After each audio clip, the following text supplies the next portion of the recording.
우리가 잘 아는 말씀, 짧지 않은데요. 그래도 우리 함께 교독하십시다. 제가 한 절, 사랑하는 성도님 한 절 교독합니다. 사흘째 되던 날 갈릴리 가나에 혼례가 있어 예수의 어머니도 거기 계시고 포도주가 떨어진지라. 예수의 어머니가 예수에게 이르되 저들에게 포도주가 없다 하니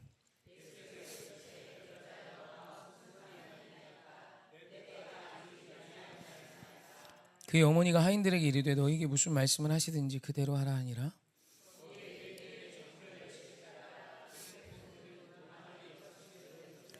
예수께서 그들에게 이르시되 항아리에 물을 채우라 하신즉 아기까지 채우니 연회장은 물로 된 포도주를 맛보고도 어디서 났는지 알지 못하되 물 떠온 하인들은 알더라. 연회장이 신랑을 불러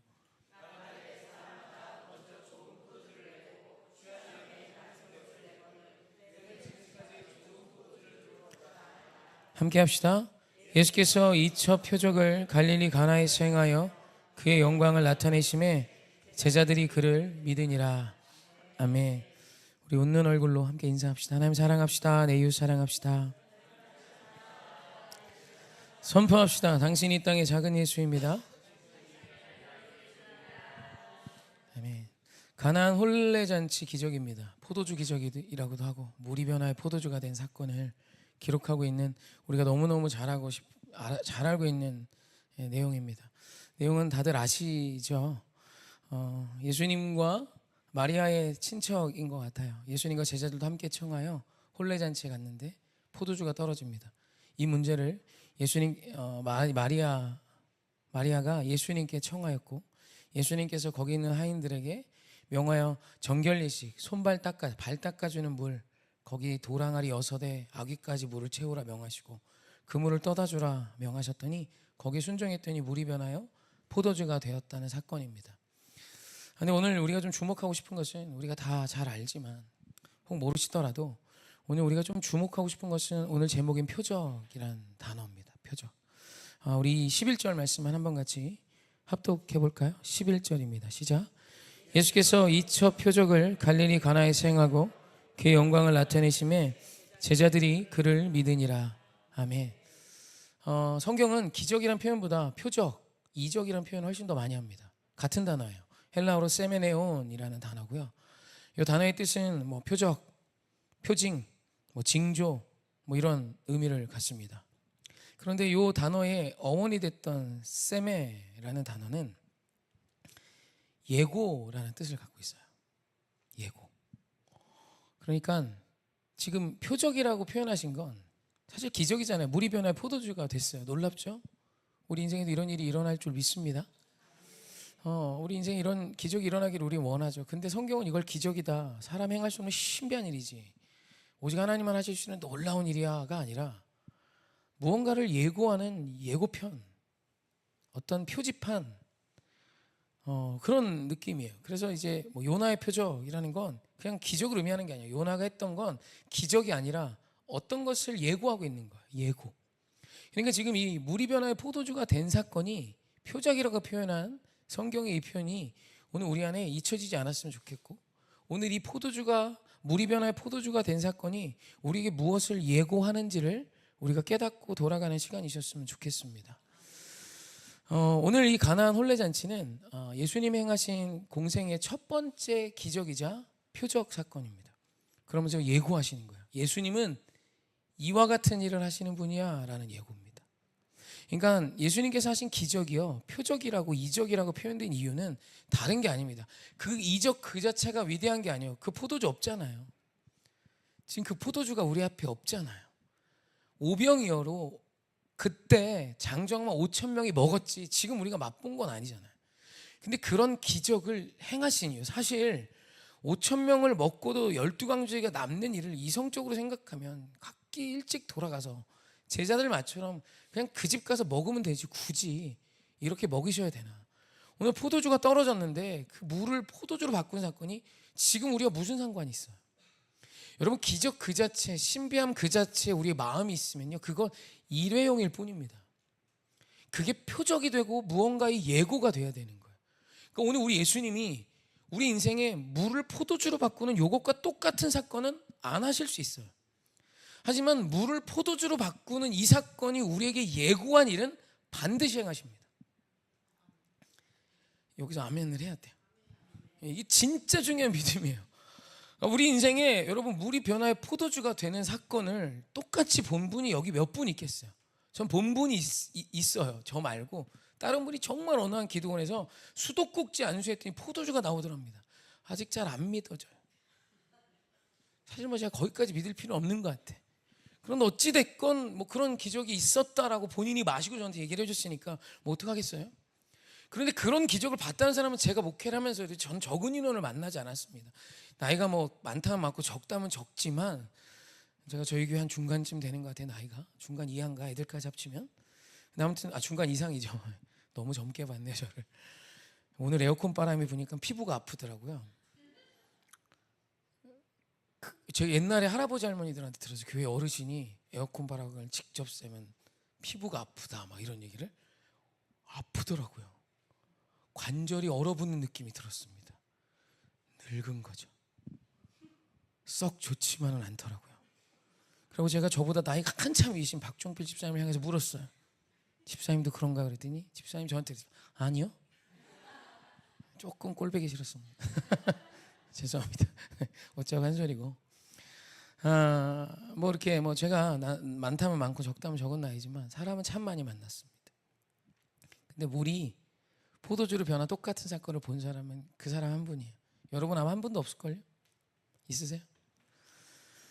왜냐하면 이런 일이 이제 더 이상 나타나지 않아도 돼요. 왜냐하면 이걸 보여주신 이유는 세메네오 예고하셨기 때문이에요. 물이 변화의 포도주가 되는 이 의미의 이 일은 지금 여러분 인생에 계속 예수님이 하고 계세요. 그럼 그게 뭔지를 알았으면 좋겠습니다. 여러분 오늘 여기서 아주 중요한 것은 포도주의 의미예요. 사실 우리가 2000년 전 이스라엘 백성 이 당시 이들에게 포도주의 의미가 뭔지 우리는 모릅니다. 아무리 제가 설명해도 100% 와닿지는 않을 거예요. 결혼식장에 저하고 아내하고 결혼할 때 돈이 없으니까 하객 800명을 두고 기도했습니다. 저희 아버지가 좀 신용에 문제가 있어서 지인이 아무도 없었고 저희 둘이 결혼할 때 하객이 800이 오다니요. 그럴 수 없죠. 그렇게 800을 두고 기도하고 음식은 600인분 준비했습니다. 이게 믿음이 있는 거예요, 없는 거예요? 근데 진짜 800명이 왔습니다. 저희 아내 들러리 해주며 도와주셨던 분이 자기가 10여 년 이상 교회래요. 결혼식을 쫓아다니는데 이렇게 성대한 결혼식 처음 본다 그랬어요. 근데 보기에는 성대하죠. 600인분 시켰는데 파리떼 같은 중고등부 애들이 왔고 걔네들이 가장 먼저 달려가서 휩쓸고 지나가서 마지막에 오신 분은 김밥 2개 드시고 갔어요. 이게 뭐 하는 짓이에요? 사실 그때도 제가 젊어서 예쁘게 봐주겠지 지나갔습니다. 근데 사실 그 해주시는 그 대표분이 부페를 하시면서 혹시 몰라서 전도사님이시기도 하고 제 마음에 좀 감동이 있어서 거의 700인분 가까이 들고 오셨는데 상당수가 김밥 2개 드시고 갔어요. 아무튼 뭐 제 결혼식 얘기를 하고 싶었던 건 아니고 포도주가 떨어진 의미는 어떻게 보면 저희 결혼일 것 같아요. 먹을 게 없는 거예요. 잔치 왔는데. 포도주는 그거 이상의 의미랍니다. 왜냐하면 이스라엘 백성이 당시 이스라엘의 날씨는 우리나라처럼 이렇게 사계절이 아니에요. 지금 저희 나라도 지금 열대야 해가지고 이제 뭐 겨울과 여름 2계절 정도 느껴지죠. 확연히 차이 나는 건. 근데 이스라엘은 더 명확한 건기와 우기가 있는 여름과 겨울만 있는 듯한 2계절의 날씨입니다. 그래서 건기와 우기가 있는데 건기 때는 여름이에요. 우리나라와 다르게 우리는 여름이 건조하죠. 겨울이 건조하죠. 근데 이스라엘은 여름이 건조합니다. 근데 이 포도가 언제 나냐면 우기에서 건기로 넘어가기 일보 직전에, 그러니까 건기 때 먹을 게 없잖아요. 그때 포도가 나요. 그리고 포도로 포도주를 만드는 거예요. 그리고 그 포도주를 만든 거를 썩지 않으니까 음료 대신 석회물이 가득했던 이스라엘 백성에게 포도주는, 우리는 지금 뭐 무드 잡을 때 그죠? 분위기 잡을 때 와인 마시잖아요. 이들에게 포도주는 그냥 갈증과 해갈의 상징이에요. 이게 없다는 얘기는 나머지 떡들도 의미가 없는 거예요. 어떻게 먹어요? 물이 모자란데. 포도주 없이 어떻게 퍽퍽한 음식들을 먹겠어요? 포도주는 그런 의미입니다. 그러니까 이 잔치는 망한 거예요, 망한 거. 여러분 중요한 건 우리 인생에 우리가 준비한 포도주는 떨어진다는 거예요. 틀림없이 기억하셔야 합니다. 그래서 이스라엘 백성에게 이 포도주의 의미는 뭐냐면 기쁨이자 해갈의 축복입니다. 여러분 목마를 때 시원한 냉수 드셔보셨어요? 드셔보셨죠? 제가 잊지 못하는 아이스 아메리카노가 한 잔 있습니다. 저는 비싼 커피를 많이 먹어봤어요. 제가 사 먹은 건 아니고 제가 잘 아는 지인이 커피 박사님이신데 이분이 비싼 커피를 로스팅하면 저한테 꼭 100g 아니 뭐 50g 이렇게 찔끔찔끔 줍니다. 제가 먹어봤던 것 중에 제일 비싼 건 생도 1kg에 50만 원짜리까지 먹어봤습니다. 그러니까 그걸 볶으면 100만 원이에요. 한 잔에 백화점에서 10만 원이 넘는 커피입니다. 맛 없어요. 그냥 자기 최면 같습니다. 맛있다, 맛있는 거다, 뭐 이런 느낌이에요. 아무튼 그것도 먹어봤고 많은 커피를 먹어봤는데 제 인생에 잊지 못할 커피는 뭐냐면 제일 친한 친구하고 사우나에 가서 2시간을 그 친구 고민을 이야기하면서 서로 이야기를 했습니다. 너무 얘기가 진지해져서 사우나 안에서 뜨거운 탕 안에서 우리가 2시간을 이야기한 걸 잊고 그러고 이제 샤워하고 나온 거예요. 옷을 갈아입고 나와서 너무 목이 말라서 그 건너편에 있는 어떤 큰 대표 커피 브랜드점에 가서 벤티 사이즈 제일 큰 아이스 아메리카노를 한 잔씩 시키고 그걸 마시는데 그 느낌이었어요. 이 카페인과 커피가 제 몸에 그대로 흡수되면서 잊지를 못합니다. 커피 맛이요 얼마나 환상적이었냐면 내 혈관에서 커피 향이 나는 것 같았어요. 그렇게 대단한 커피는 아니었습니다. 맛으로 봤을 때 비싼 커피도 아니에요. 프랜차이즈에서 그냥 한 잔에 4천 얼마 하는 벤티 사이즈 커피가 얼마나 대단한 커피겠어요. 근데 그걸 목마른 가운데 그 막 몸에 수분이 다 빠져서 친구하고 둘이 앉아서 그거를 반 잔을 원샷을 하고 얼음까지 한 개도 안 남기고 다 마셨습니다. 잊지를 못합니다. 최고의 원두가 아니었어요. 가장 목마를 때 마셨던 그 커피 한 잔의 기쁨, 그 즐거움을요 저는 다시 경험하려고 친구하고 약속했습니다. 다시 사우나를 같이 가자. 그리고 거기 가서 커피 한 잔을 또 하고 싶어. 제가 그랬습니다. 정말 진심으로. 그 커피를 잊지 못합니다. 여러분 포도주는 그런 의미예요. 이스라엘 백성에게 그런 기쁨입니다. 대단한 건 아닐지 모르지만 여러분 목마른 자가 시원한 냉수 한 사발을 먹었을 때 감동과 기쁨은 이루 형언할 수 없는 거예요. 맞죠? 맞습니다. 어떤 큰 문제가 있어도요 수분이 빠진 자의 목마름보다 더 큰 간절함은 없어요. 근데 그 간절한 목마름을 해갈해주는 기쁨이 포도주예요. 그래서 이스라엘에겐 포도주가 기쁨입니다. 그래서 잠언을 보면 잠언에 포도주를 가지고 말씀하신 부분이 몇 군데 있어서 제가 2군데만 가지고 왔습니다. 잠언 9장 7절입니다. 제가 같이 보시죠. 시작. 너는 가서 기쁨으로 내 음식물을 먹고 즐거운 마음으로 내 포도주를 마실지어다. 이는 하나님이 내게 하는 일들을 벌써 기쁘게 받으셨음이니라. 아멘. 10장 19절입니다. 시작. 잔치는 희락을 위하여 베푸는 것이요 포도주는 생명을 기쁘게 하는 것이나 돈은 범사에 이용되느니라. 아멘. 여러분 포도주는요 이스라엘 백성이 누구나 아는 거. 왜 포도주 마시는 게 기쁨이지? 우리는 죄의 느낌이 크잖아요. 그죠? 한국교회 술 담배를 금하는 그리스도인의 문화가 있지 않습니까? 할렐루야. 근데 이 와인을 마심을 이 포도주를 마심을 성경은 기쁨으로 구약에서 이야기해요. 왜냐하면 이스라엘 백성에게 포도주는 기쁨의 상징이기 때문이에요. 자, 그럼 오늘 우리 예수님께서 이 가나 혼인 잔치를 통해 우리에게 보여주기 원하시는 예고가 뭘까요? 그건 첫째, 우리의 인생에 우리가 준비한 포도주는 반드시 떨어진다는 거예요.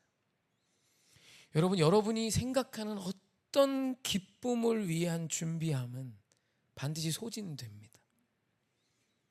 맞죠? 아까도 에어컨 얘기했지만 우리가 나이를 먹습니다. 그래서 세상이요 최고로 치는 가치가 뭐냐면 건강인 것 같지 않으세요? 맞죠? 건강. 건강은 앞으로 계속 쇠락될 예정이죠. 앞으로 더 건강해지고 내가 더 팔팔해지고 내가 더 기력이 소진해지고 이런 건 만화에서 나오는 이야기입니다. 그런 일은 없죠? 있나요? 성령의 충만함을 얻으면 관절, 마디, 골수가 다시 20대가 되나요? 여러분 그런 경우가 있을 수 있지만 하나님 안에 모든 게 가능하지만 일반적으로 하나님은 오늘 우리의 육신이 계속 쇠락하게 하십니다. 그래서 나중엔 산의 진미가 내 삶 앞에 큰 의미가 없어지는 때가 오겠죠. 여러분 할아버지 할머니가 지금은 몇 세부터입니까? 예전에 환갑잔치 했잖아요, 그죠? 지금 안 하죠. 오래 사는 시대라. 그래서 60이 할머니 할아버지다 그러면 큰일이죠. 지금은 아니죠. 다 내 기준이죠. 제가 90세여도 할머니 할아버지는 아니죠. 아무튼 통상적으로 보면 나라에서 한 70이 넘어가니까 돈을 주더라고요. 노인이라고. 예. 70으로 한정해도요. 우리나라 여자 평균 수명이 90세가 넘어갔습니다. 그러니까 20년은 할머니로 사셔야 돼요. 평균입니다. 자칫 잘못하면 30년 사실 수도 있고요. 자칫 잘못하면 증손을 보실 수 있어요. 좀만 더 분발하시면 그 다음 후손도 볼 수 있을지 모르겠습니다. 그러니까 오늘 우리가 노인으로 살아갈 시즌이요, 그냥 지금 세상 기준으로 70, 어떤 법적인 기준으로 70쯤 되는 것 같습니다. 그러면 어르신 공경에서 어떤 돈도 나오고 뭐 이런 게 나와요. 그래도요 조금 분발하면 30년 더 사셔야 합니다. 할머니 할아버지로 30년, 인생이 60부터라고 아무리 우겨도 우리가 할머니 할아버지가 되고 노쇠하게 되면, 건강을 잃으면 오늘 우리의 인생에 기쁨이 다 없어지나요? 여러분, 우리 하나님이 주시는 기쁨은 그런 게 아니에요. 여러분이 준비하는 모든 세상의 기쁨이 아무리 대단해도 내 육신이 쇠락해지면 아무 의미 없습니다. 여러분, 다윗이요, 이불을 덮어도 따뜻하지 않다라는 표현이 나옵니다. 그래서 젊은 여인을 첩으로 둬요. 근데 그 말씀에 보면 그와 동침하지 않았더라라는 표현이 나옵니다. 다윗이요, 젊은 여인을 내 첩으로 둔 이유는 뭐냐면 자기 육신이 너무 쇠락해져서 자기를 도와줄 시녀의 개념 같은 거였어요. 근데 그걸 그냥 하인이 아니라 오늘 내 아내처럼 수용한 거죠. 근데 그와 동침하지 않습니다. 여러분, 그게 인생이에요.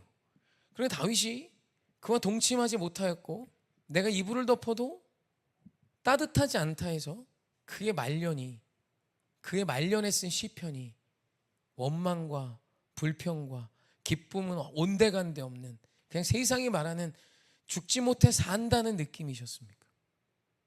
아닙니다. 그는 마지막까지 노래하며 찬양했습니다. 할렐루야. 저는 분명히 봤습니다. 암 말기 환자로 돌아가시며 죽어가는 그분이 주님을 찬양하며 웃고 아무것도 못 드세요. 걸을 수 있는 힘조차 없지만 너무 놀라운 건 그 안에 그 기쁨을 누구도 빼앗아갈 수 없었다는 것입니다. 도리어 내 육신이 쇠락하면 할수록 하나님이 예비하신 저 천국 그 본향을 향한 확신을 가지고 더 주님을 찬양할 수 있었고, 그의 모든 후손들에게 믿음의 고백을 하며 빼앗기지 않는 기쁨을 가진 자로 살아가는 걸 보았습니다. 사랑하는 오늘 우리 예수님께서 오늘 우리에게 회복시키시기 원하시는 건 기쁨의 회복이에요. 여러분, 그 기쁨은 내가 준비한 포도주에 기인하는 것이 아니라 예수님께서 우리에게 주시는 포도주로부터 기인하는 것이에요. 오늘 우리 하나님이 예고하시는 것은 너의 인생의 물을 포도주로 바꿔줄 게가 아니에요. 오늘 이 말씀을 보고 그런 은혜를 받으셨다면 여러분, 이 이야기는 남의 나라 이야기, 저 달나라 이야기입니다. 그러나 오늘 이 표적으로 표현된 모든 기적, 이적으로 표현된 세메네온으로 고백된 이 모든 기적의 본질은 내가 너의 인생 가운데 예수께서 보여주신 사역의 예고장, 예수님 행하실 그분의 일하심의 예고를 보여줄게. 그게 뭐냐면 너의 인생의 기쁨을 예수님께서 회복시켜 주실 거야. 예수 그리스도께서 너의 인생의 기쁨을 회복시켜 주시리라 라는 것입니다. 여러분, 그 기쁨이 예수 안에 있습니다. 조건이 무너지면 사라지는 기쁨과 평안이 아니라 오늘 우리 예수님이 준비하신 포도주는 이전보다 더 맛있는 포도주일 거예요.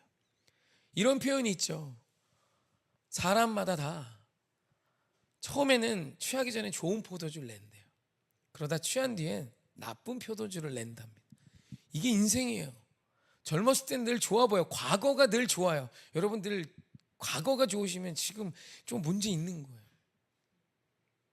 내가 왕년이 좋았는데, 제가 고3 때 공부를 너무 해서 코피가 터지도록 공부를 했거든요. 그래서 저도 모르게 그때가 좋았지 이러고 있어요. 다시 가라 그러면 안 갈 거면서. 근데 그때도 괜찮았지만 여러분, 죄인의 모습이 뭐냐면 언제나 전에 먹었던 포도주가 맛있었지라는 추억으로 삽니다. 그리고 취한 뒤에는 형편없는 포도주를 먹어요. 지금은 그렇다. 늘 그래서 형편없는 포도주만 먹고 삽니다. 기쁨이 없어요. 이 세상이 그 기쁨을 잃어버렸습니다. 그래서 기쁨의 짜가 기쁨, 가짜 기쁨인 중독과 쾌락을 추구합니다. 여러분 도파민 중독이라고 들어보셨죠? 이제 스마트폰이 나를 집어삼킵니다. 밤새 쳐다보고 있게, 밤새 이야기하고 밤새 맛있는 걸 찾아다니고 세상의 맛집이라고 일본에 가서 우동을 먹고 와도 여러분 그 기쁨은 반드시 사라집니다. 하지만 오늘 우리 예수님이 우리에게 주신 포도주는 이전에 맛볼 수 없었던 포도주인 거예요. 여러분 그 주님이 주시는 포도주를 예수님이 약속하고 계십니다. 내가 너에게 기쁨을 회복시켜 줄게.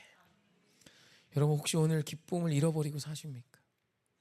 내가 오늘 기도하면서도 예배하면서도 기쁨을 잃어버리셨습니까? 여러분 어떤 절망 속에서도 빼앗기지 않는 기쁨이 있음을 믿고 예수 안에 바라보십시오. 분명 기쁨이 있습니다. 정말로. 아무래도 아픈 때가 있죠. 인생을 살다 보면 어려운 때가 있죠. 그때 정말 죽을 것 같아요. 제가 최근에 하나 좀 이렇게 누군가를 또 이해하는 계기가 됐던 게 제가 여자분들을 조금 이해하는 계기가 됐어요. 죄송합니다. 다 여자분이 그런 건 아닌데 제가 너무 힘든 일이 일어나니까 누구라도 찾아가서 말을 해야 되겠더라고요. 그냥 쓸데없는 말 계속 하는 거예요. 제가 미친 줄 알았어요. 근데 그때 딱 생각나는 몇 분이 있었습니다. 늘 얘기해요. 자세한 얘기 만나서 또 해요. 왜? 근데 저는 그게 너무 이해가 안 됐고 저 말할 시간에 기도하지 이런 생각을 많이 했어요. 근데 진짜 힘드니까 물론 한 번 있었던 경험입니다. 지금도 그런다는 건 아니고 그냥 이 얘기는 누구한테 가서 막 이야기할 수 없어서 얘기 못했지만 그냥 붙들고 막 얘기하는 거예요. 친구 전화해서 만나야 될 것 같고 못 견디겠으니까. 그러면서 그때 이런 걸로 이런 위기 가운데 이런 어려움 가운데 지나는 분들도 계시지. 여러분 근데 그 끝은 결국 혼자입니다. 예수님이 내게 주시는 기쁨을 구하세요. 반드시 있어. 절망 가운데 계십니까? 소망은 있습니다. 여러분 우리가요 내가 생각하고 계산한 세상이 제일 좋은 나라일 거라는 늘 확신을 갖고 삽니다. 아니에요 여러분. 하나님이 예비하신 그곳에 정말 더 좋은 곳이 있음을 믿으십시오. 할렐루야.